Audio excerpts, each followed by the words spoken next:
The chest is centerpiece to a powerful and aesthetic physique. If we think back to that bygone golden era of bodybuilding, you know, and then versus the mass monsters today, the mass monsters are much bigger. They have much bigger arms, much bigger legs, but their chests pale in comparison to that bygone era. So what's the difference? One of the main differences, back in the day, you look at Arnold, you know, you look at Franco, you can even, you know, Reg Park, first guy to bench press 500 pounds. Arnold started off as a power lifter. Franco obviously, you know, was a power lifter. Then you look at like Ronnie, let's go a little further in history, so further forward.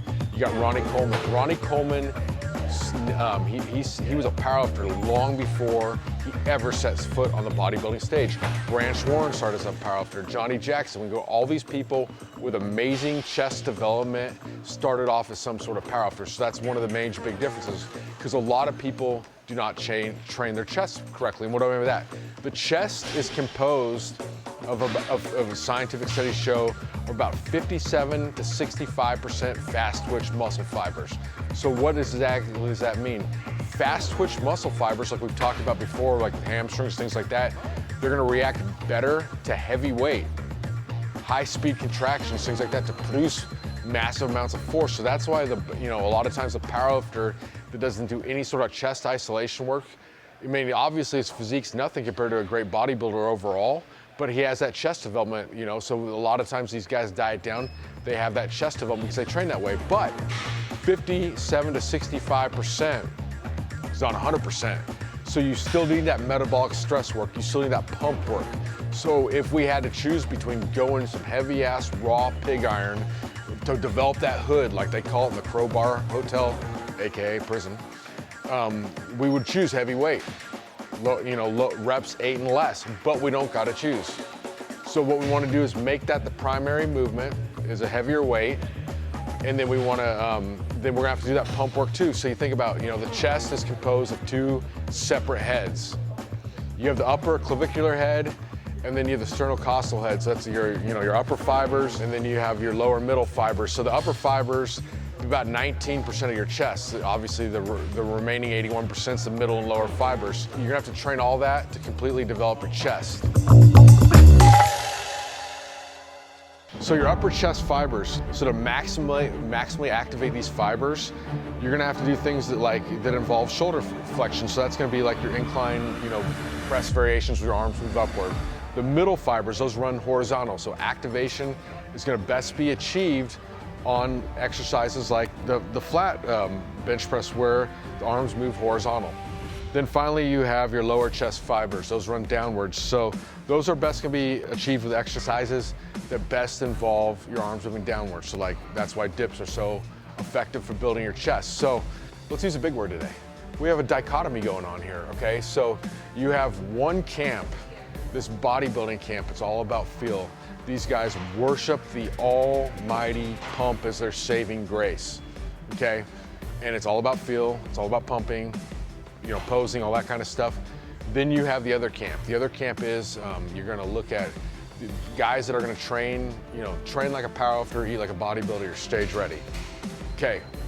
And like most things in life, the gray area is gonna be the actual truth of what the matter is, okay? So there was a study, landmark study in 2012, and some people that had resistance training experience, you know, they were told when they bench pressed to focus on chest activation. Okay, when they focused, they did an internal cue of focusing on activating their chest while they bench pressed. They got a 22% better activation than the group that didn't focus on contracting their chest, okay? So that kind of, you think, well, that settles that. When you bench press, you gotta just focus on your chest, and you know, then all of a sudden you're gonna walk around, you know, like Arnold, and if you're working the night shift at the nudie bar, you know, as a male stripper, you're getting bigger tips. Not so fast, okay? So now get back to day shift here, follow me for a second here, okay? So what actually did happen is they increased that weight to 80%. So when the people were bench pressing with 80% of their max, and they focused on activating their chest with 80%, then the other people that had 80% didn't focus on it. And you know what? They had the exact same chest activation. So the point being, on these lighter weights, on movements that are like isolation movements like fly, you need to view it as a contraction with weight in your hand. You are solely focusing on contracting that muscle and making it happen. But when the pig iron gets heavy, you don't need to, it's not all about focusing on your chest at that point. It's gonna be on focusing on executing the movement with perfect technique. So lighter weights, isolation exercises, these are just, you know, contractions with weight in your hand. Focus on that contraction. If you don't feel it, kill it. When the weight gets heavy, focus on great execution, great technique, and the weight's heavy enough where the magic's gonna happen, so the truth is in the middle on that. We will be doing a holistic chest workout today. If you have the cojones, we have the method. 5,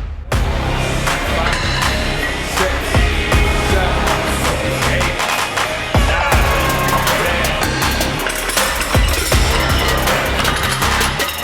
10. Okay, so what we're doing here is we're focusing on the eccentric portion of the lift. So a lot of people, they talk about these eccentric overloads, and it's just a big circle jerk. They're doing nothing but, you know, pleasuring their own ego because they're not accomplishing a whole lot else. Because what it does is they go, oh yeah, I slowed the negative down to 3 seconds or something. I like that because you can feel a contraction better sometimes. But for actually true eccentric overloads, to get those fast twitch fibers to grow, it needs to be like heavy like this. So what will be happening is on the way down, he'll be lowering more, Jay will be lowering more weight than he can lift on the way up. That's an eccentric overload. And not just lowering, it's like a tooth and nail fight for a 10 count down. Fight, fight, fight, fight, fight, all that crazy time under tension. Then when they come up, he'll blast it up. I mean, so we talked about the pecs, 57 to 65% fast twitch fibers. Fast twitch fibers do quite well with eccentric overloads. 6, 7, 8, 9, 10.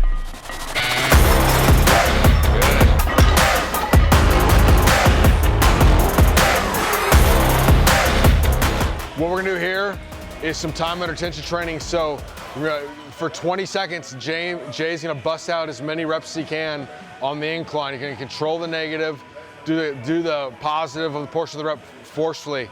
So you talk about that hypertrophy range, you know, when you talk about the time, you go anywhere to these sets 20 to 70 seconds. So like we talked about before, the chest being more in the fast twitch end of things, we'll go a little lower time right here.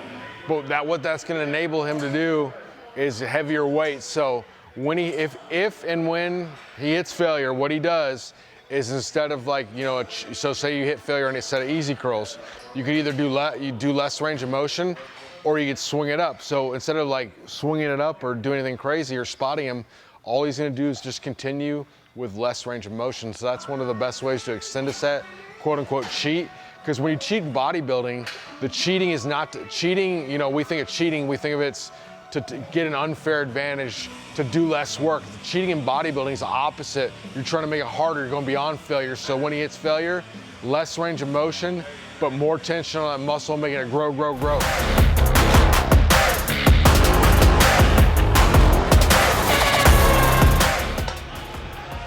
Ten seconds. Perfect. Keep that rib up. Come on, keep that up. There you go, right there. And squeeze all that as you come over. Perfect. And stop. So right there, get that, talk about the you know, this being not a prominently fast twitch muscle, but also, you know, that 57 to 65%, there's a lot of slow twitch in there too. So we really got a long time under tension there, 70 seconds straight. So I'm told, don't worry about the reps. Don't worry about, get a good stretch. Make sure his rib cage is up above his front delt so you can really feel that. That's a lot of times when people aren't feeling their pecs. And you want to focus that entire contraction on feeling your chest do the work. This is not, I'm gonna move something from point A to point B, blah, blah, blah. This is, I'm doing the movement to make my chest contract, and there happens to be resistance in my hand, adding to that effect mentality right there. Focus on the muscle, not in the movement.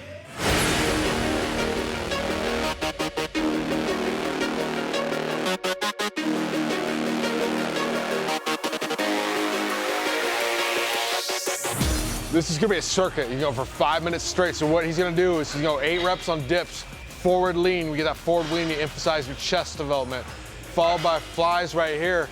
So he's gonna come with he's just, you know, bottom negative would be at the supinated grip. Then he's gonna twist up into that pronated grip and really get that internal rotation right there and really just squeeze and build that chest.